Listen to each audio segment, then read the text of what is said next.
विद्यार्थी मित्रांनो, आज आपण इयत्ता 12वी इंग्रजीमधील फादर रिटर्निंग होम या कवितेचा अभ्यास करूया. दिलीप चित्रे हे या कवितेचे कवी आहेत. इंग्रजी व मराठी या दोन भाषांमध्ये दिलीप चित्रे लेखन करतात. ट्रॅव्हलिंग इन अ केज या काव्यसंग्रहातून ही कविता घेतलेली आहे. ही एक आत्मकथनपर कविता आहे. कवीचे वडील घर ते कामाचे ठिकाण व कामाचे ठिकाण ते घर असा दररोज रेल्वेने प्रवास करतात. दिवसभराचे काम व गर्दीतून केलेला प्रवास यामुळे ते थकून जातात. परंतु घरी आल्यानंतर त्यांच्याकडे इतर कुटुंबीय फारसे लक्ष देत नाहीत. त्यांची मुलं व वडील यांच्यामध्ये जनरेशन गॅप आहे. कठोर मेहनत करणारे वडील शहराच्या गर्दीमध्ये तसेच स्वतःच्या घरीसुद्धा एकाकी जीवन जगतात. Painful loneliness of modern man is the theme of this poem. कवीचे वडील हे शहरातील गर्दीमध्ये एकाकी जीवन जगणाऱ्या लोकांचे प्रतीक आहेत. चला तर मग जीवनाविषयी अंतर्मुख करणारी ही कविता आज आपण अभ्यासूया. या व्हिडिओ लेक्चरमध्ये तुम्ही नवीन शब्द व त्यांचे अर्थ तसेच संपूर्ण कवितेचे मराठीतून स्पष्टीकरण, भाषिक अलंकार व अप्रिशिएशन ऑफ द पोयम हा संपूर्ण भाग आज आपण अभ्यासणार आहोत. कवितेमधील नवीन शब्द पहा. एलियनेशन म्हणजे आयसोलेशन, लोनलीनेस किंवा एकाकीपण. Commuter means a person who travels regularly from home to work place. घर ते कामाचे ठिकाण, दररोज प्रवास करणारी व्यक्ती. Grey platform means a metaphor for old age. Grey platform हे या कवितेमध्ये वापरलेले एक रूपक आहे की जे वापरलेले आहे की वृद्धावस्थेसाठी. कंटेम्प्लेट मीन्स थिंक डीपली म्हणजे चिंतन करणे किंवा मनन करणे. इस्ट्रेंजमेंट मीन्स अलियनेशन और लोनलीनेस म्हणजे एकाकीपणा. स्वागी मीन्स वेट म्हणजे ओला. Sink means a fixed wash basin म्हणजे wash basin. Cling means stick म्हणजे चिकटणे. सलन मीन्स बॅड टेम्पर्ड म्हणजे वाईट स्वभावाचा. Static means background noise on the radio. रेडिओवरील जो काही खर्र असा आवाज येतो that is static. Nomads means migrants, wanderers और जिप्सीज. नोमेड्स म्हणजे भटके जीवन जगणारे लोक. आता आपण प्रत्यक्ष कवितेला सुरुवात करूया. टेक्स्टबुकमधील पेज नंबर 116 पहा. Father returning home. My father travels on the late evening train, standing among silent commuters in the yellow light. Suburbs slide past his unseeing eyes. His shirt and pants are soggy, and his black raincoat stained with mud, and his bag stuffed with books is falling apart. अगदी सुरुवातीलाच कवितेच्या कवी आपणाला सांगतो my father travels on the late evening train. अगदी संध्याकाळची थोडीशी उशिरा असलेली एक ट्रेन पकडून कवीचे वडील घरी परतत आहेत. परंतु रेल्वेमध्ये प्रचंड गर्दी आहे. इथं म्हटलं बा standing among silent commuters. Commuters means a person who travels regularly from one place to another, typically to work. या ठिकाणी कवीचे वडील गर्दीमध्ये उभा राहून प्रवास करत आहेत आणि प्रवास करत असताना ते अगदी कोणाशीही बोलत नाहीत किंवा लोक त्यांच्याशी बोलत नाहीत. कदाचित ते कामामुळे खूपच थकून गेलेले असतील. Suburbs slide past his unseeing eyes. आणि जो काही शहरी भाग रेल्वेतून दिसत आहे त्या दृश्याकडं कवीचे वडील दुर्लक्ष करतात कारण त्याचा जो रुटीन प्रवास असेल. His shirt and pants are soggy. आणि कवीच्या वडिलाचे कपडे हे घामाने किंवा पावसामुळे ओलसर झाले असतील. His black raincoat stained with mud and his bag stuffed with books is falling apart. कवी पुन्हा आपल्या वडिलाचे वर्णन करताना सांगतो की त्यांचे कपडे ओलसर आहेत आणि जो काही त्यांचा काळा रेनकोट आहे त्यावरती चिखलाचे डाग पडलेले आहेत आणि कवीच्या वडिलाकडे एक बॅग आहे आणि या बॅगमध्ये पुस्तकं खूप भरलेली आहेत आणि त्या बॅगचं ओझं कवीच्या वडिलांना होत आहे. आणि अशा प्रकारे गर्दीमधून दिवसभराचे काम आटोपवून वडील आता घराकडे जात आहेत. His eyes dimmed by age fade homeward through the humid monsoon night. Now I can see him getting off the train like a word dropped from a long sentence. He hurries across the length of the grey platform, crosses the railway line, enters the lane. His chappals are sticky with mud, but he hurries onwards. या ठिकाणी कवी पुन्हा आपल्या वडिलांचे वर्णन करताना सांगतो. His eyes dimmed by age.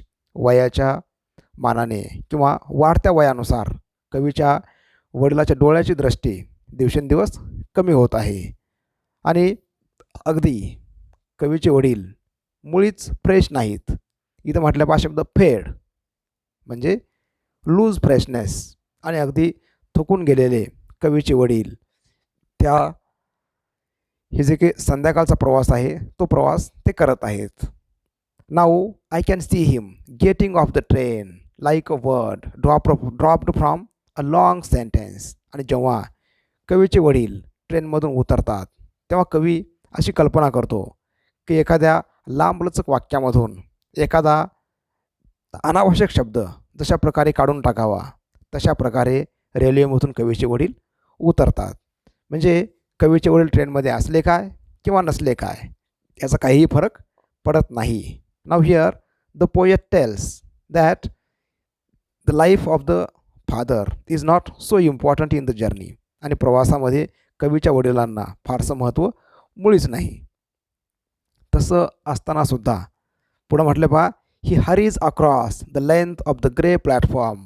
आणि घाईघाईने उतरून कवीचे वडील घराचा रस्ता शोधतात. या ठिकाणी ग्रे प्लॅटफॉर्म हे एक सिम्बॉल आहे. हे सिम्बॉल आहे त्याला म्हणतो आपण ओल्ड एज, डलनेस. हे जे काही वृद्धावस्था असेल, म्हातारपण असेल याचं हे प्रतीक आहे ग्रे प्लॅटफॉर्म. आणि कवीचे वडील घाईघाईने रेल्वे लाईन क्रॉस करतात. इथं म्हटलं पहा crosses the railway line enters the lane. Now while crossing the railway line while entering the lane the poet tells us his chappals are sticky with mud. आणि हे दिवस पावसाळ्याचे असल्यामुळं आणि कवीचे वडिलांच्या पायात ज्या काही चप्पल्स आहेत त्या स्टिकी झालेल्या आहेत, त्याला चिखल लागलेला आहे. असे असतानासुद्धा घाईघाईने वडील घराच्या दिशेने निघालेले आहेत. हा संपूर्ण जो आहे पहिला स्टांजा, या स्टांजामध्ये कवीने वर्णन केलेले आहे की कवीचे वडील कशा प्रकारे रेल्वेमधून प्रवास करतात व ते घराकडे आता निघालेले आहेत. नंतर पहा आता जो दुसरा स्टांजा आहे या ठिकाणी वर्णन केलेले आहे की कवीचे वडील घरी कशा प्रकारे राहतात व त्यांना कशा प्रकारे वागणूक दिली जाते ते सांगितलेले आहे या पुढच्या स्टांजामध्ये. Home again I see him drinking weak tea eating a stale chapati, reading a book. He goes into the toilet to contemplate man's estrangement from a man-made world. या ठिकाणी कवी सांगतो की जेव्हा वडील घरी येतात त्यावेळेस ही ड्रिंक्स वीक टी. आणि घरी आल्याच्या नंतर कवीच्या वडिलांना गरम गरम चहा कोणीही देत नाही. जो काही असेल थंडगार चहा किंवा म्हणतो आपण पुळचट प्रकारचा चहा कवीचे वडील पित आहेत. चहा पिल्याच्या नंतर कवीचे वडील शिळी चपाती पुस्तक वाचत वाचत खातात. या ठिकाणी आपणाला समजतं की घरच्या मेंबर्सने वडिलांकडे मुळीच लक्ष दिलेलं नाही.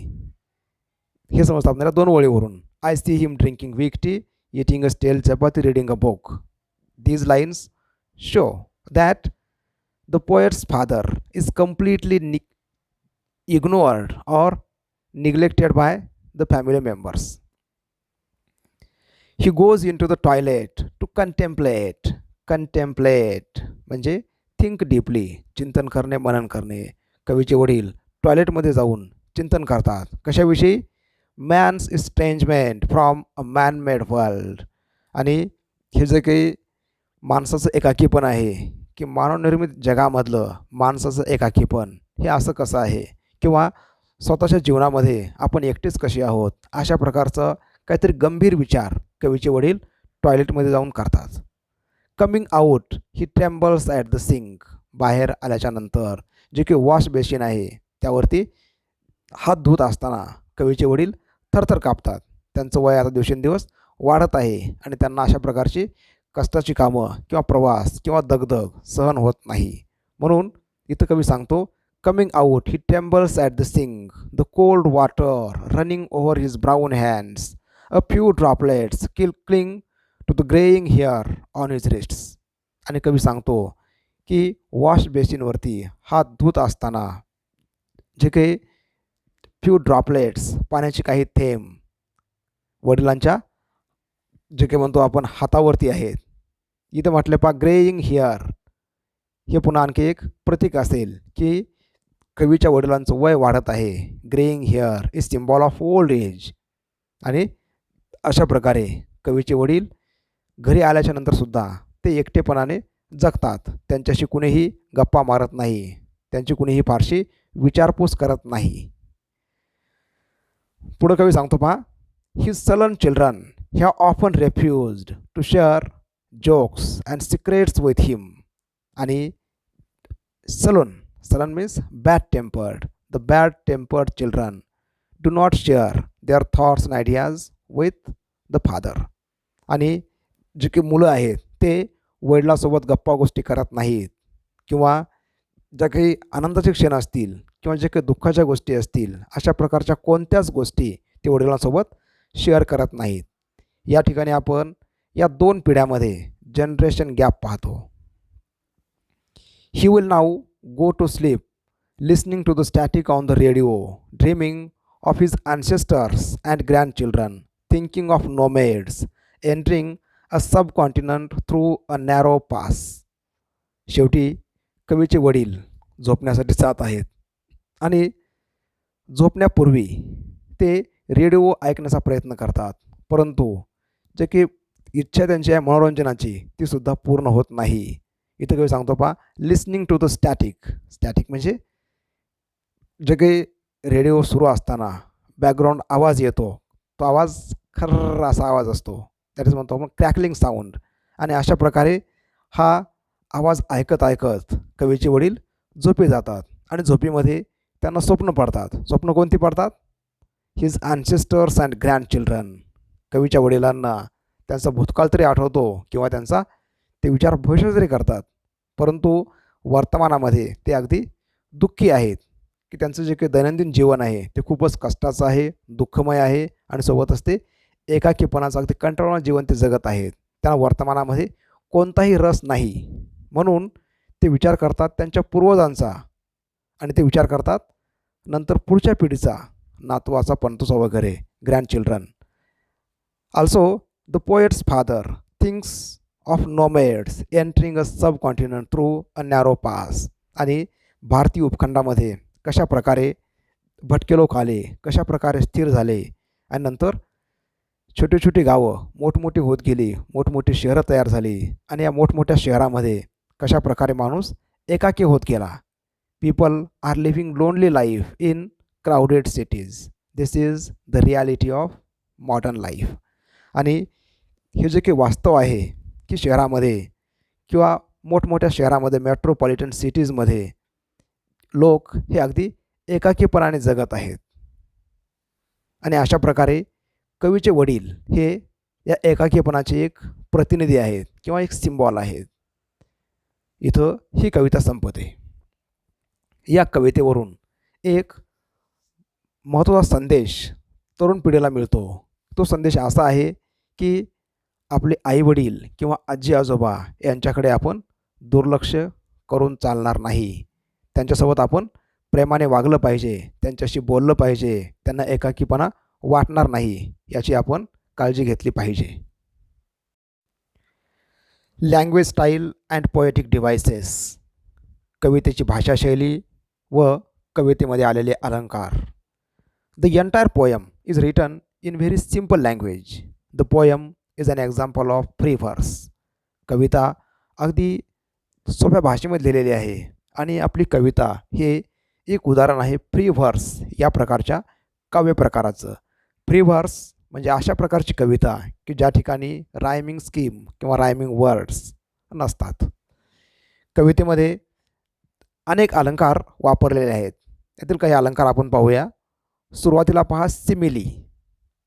सिमिली म्हणजे दोन वेगवेगळ्या गोष्टींची तुलना केलेली असते आणि तुलनेमध्ये शब्द असतो ॲज किंवा लाईक. कवितेमध्ये आलेलं उदाहरण पहा. Now I can see him getting off the train like a word dropped from a long sentence. या ठिकाणी कवी त्यांच्या वडिलाची तुलना एका शब्दाशी करतो की जसं एखाद्या वाक्यामधील अनावश्यक शब्द असावा तशा प्रकारे कवीचे वडील ट्रेनमधून खाली उतरतात. या ठिकाणी केलेली प्रत्यक्ष तुलना आहे आणि तुलनेमध्ये शब्द आहे लाईक. हे उदाहरण आहे सिमिली या अलंकाराचं. पुढचा अलंकार पहा alliteration. Repetition of a consonant sound is called alliteration.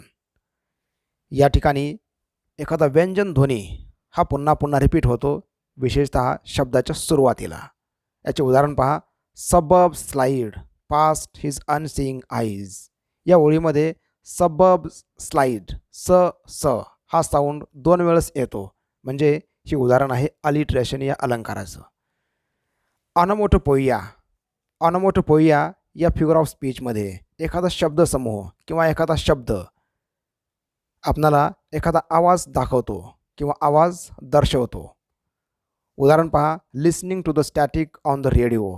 या ठिकाणी जो शब्द आहे स्टॅटिक, या शब्दावरून रेडिओवरील जो काही खर्र असा आवाज होतो तो आवाज दाखवलेला आहे या शब्दाच्या सहाय्यानं स्टॅटिक. म्हणजे हे उदाहरण आहे ऑनोमोटोपोइया या अलंकाराचं. Transferred epithet. एपिथेट म्हणजे ॲडजेक्टिव्ह. एखादं ॲडजेक्टिव्ह चुकीच्या नामासोबत किंवा दुसऱ्या इतर नामासोबत वापरलं जातं की याला म्हणतो आपण transferred epithet. An adjective belonging to one noun is transferred to the other. उदाहरण पहा. Fed homeward through the humid monsoon night. या ठिकाणी आपण म्हणू शकतो the weather is humid but the poet tells us the night is humid. हे जे काही ॲडजेक्टिव्ह ह्युमिड आहे ते आहे वेदरसाठी, हवामानासाठी, परंतु ते वापरलेलं आहे नाईट या नामासाठी. म्हणजेच हे जे काही ॲडजेक्टिव्ह आहे the adjective is transferred from one noun to the other. So this is an example of transferred epithet. नंतर पहा synecdoche. In this figure of speech a part represents the hole.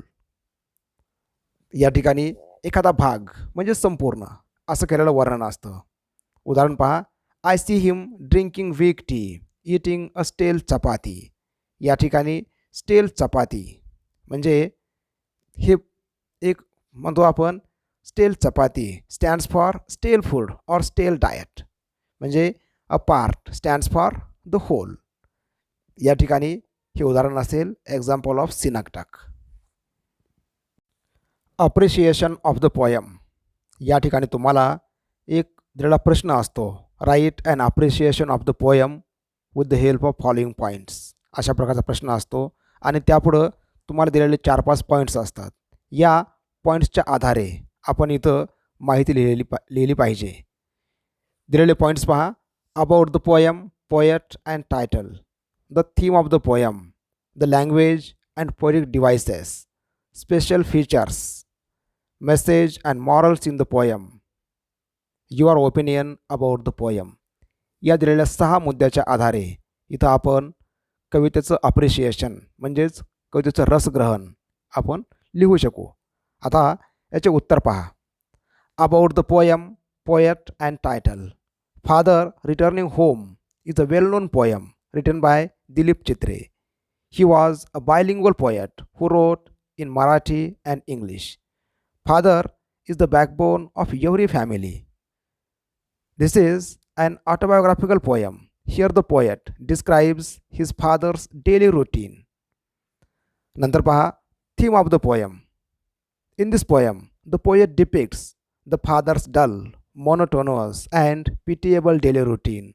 Though The father lives in crowd. He is alienated from the materialistic man-made world. Alienation is the dominant theme in this poem. Poetic devices or language style. The poem is an example of free verse. The poetic lines depict the miserable life of the father. The language is very simple. The poet uses many devices like metaphor, simile, transferred epithet, alliteration, onomatopoeia, etc. The poet uses imagery throughout the poem. Special features. The use of enjambment is the special feature of this poem. In enjambment, one line of the poem continues into the next. It indicates the worsening state of the father. Message or morals in the poem. The poem depicts sorrowful life of the elderly people. Though they work hard for the family, they are ignored and disrespected by their family members. The poem gives the message of family values. We should be friendly to the elderly people. It's our duty to take care of the graying population. My opinion about the poem. I think the poem is relevant to the modern world. This is a pathetic poem. It gives a valuable message to the young generation. Dear students, for more videos, subscribe my YouTube channel. Thank you for watching. Have a nice day.